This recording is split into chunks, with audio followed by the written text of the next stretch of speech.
If you are considering LASIK, you're joining millions of people who have decided that they would like to reduce their dependence on glasses or contact lenses. You and your ophthalmologist will work together as a team so that you clearly understand how LASIK works and what you should expect from your surgery. When you talk with your doctor about LASIK, you should take as much time as you wish to make your decision before signing the informed consent forms. Just remember, as with any surgical procedure, you should have your questions answered before agreeing to have the surgery. Now, let's discuss some of the important things you should understand about LASIK. LASIK is a surgical alternative for correcting nearsightedness, farsightedness, and astigmatism. With LASIK, a microkeratome or laser is used to create a thin flap in the cornea. The flap is then opened like the page of a book to expose tissue just below the cornea's surface. Next, an excimer laser is used to reshape the cornea to reduce or eliminate refractive errors. Finally, the flap is returned to its original position, where it heals in its natural position. If you decide not to have LASIK, there are other methods of correcting your vision. These alternatives include eyeglasses, contact lenses, and other refractive surgical procedures. Remember, LASIK is an elective procedure. There is no emergency condition or other reason that requires or demands that you have it performed. You could continue wearing contact lenses or glasses and have adequate visual acuity. LASIK is a common procedure performed successfully on millions of people each year. But as with any surgery, there are risks associated with LASIK. Let's talk about some of these risks. After LASIK, you may experience glare, increased sensitivity to light, or fluctuations in sharpness of vision. Now, these conditions may or may not be related to the size of your pupil.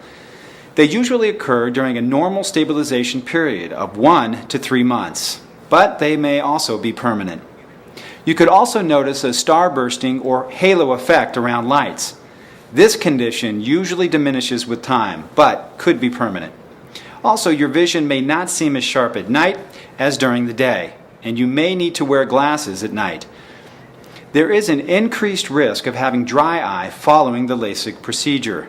This may be temporary or, on rare occasions, permanent, and you may need to use artificial tears, or you might need to have the tear duct openings in the eyelid closed. Overcorrection or undercorrection could occur with the LASIK procedure, causing farsightedness, nearsightedness, or astigmatism. If you currently need reading glasses, you may need them after having LASIK. You should understand that the visual correction that you can expect to gain from LASIK may not be perfect. For instance, there is the possibility that you might not get a full correction from the LASIK procedure, which may require future retreatment procedures, such as more laser treatment or the use of glasses or contact lenses. Also, the effect you gain from LASIK could regress, and your vision may go back to a level that may require you to wear glasses or contact lenses to see clearly. After having LASIK, your treated eye may be more vulnerable to injury from an impact, which could cause the flap to dislodge. You should wear protective eyewear when playing sports or whenever there is the possibility of having something hit your eye. The use of a microkeratome carries its own unique risks. For instance, the microkeratome could malfunction, requiring the LASIK procedure to be stopped before it has been completed. There is also a risk that in using the microkeratome, the flap incisions could result in an incomplete flap or a flap that is too thin. If this happens, it is likely that the laser part of the procedure will have to be postponed until the cornea has a chance to heal sufficiently to try to create the flap again. Also, irregular healing of the flap could result in a distorted cornea. Depending on the type of complication with the flap or the incision, risks could range from partial vision problems to loss of best corrected vision. After LASIK, mild or severe infection could occur. Mild infection can usually be treated with antibiotics. Rarely, severe infection, even if successfully treated with antibiotics, could lead to permanent scarring and loss of vision that may require corrective laser surgery or even a corneal transplant.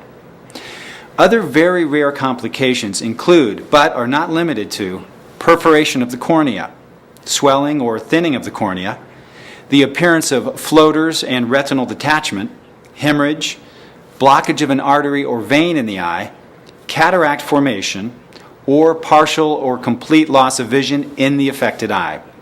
It's also important to be aware that the long-term effects of LASIK are not known. You and your doctor should discuss your expectations for vision after LASIK. Be prepared to discuss what role vision plays in all areas of your life. Remember, LASIK is an elected procedure. Depending on your vision needs and desires,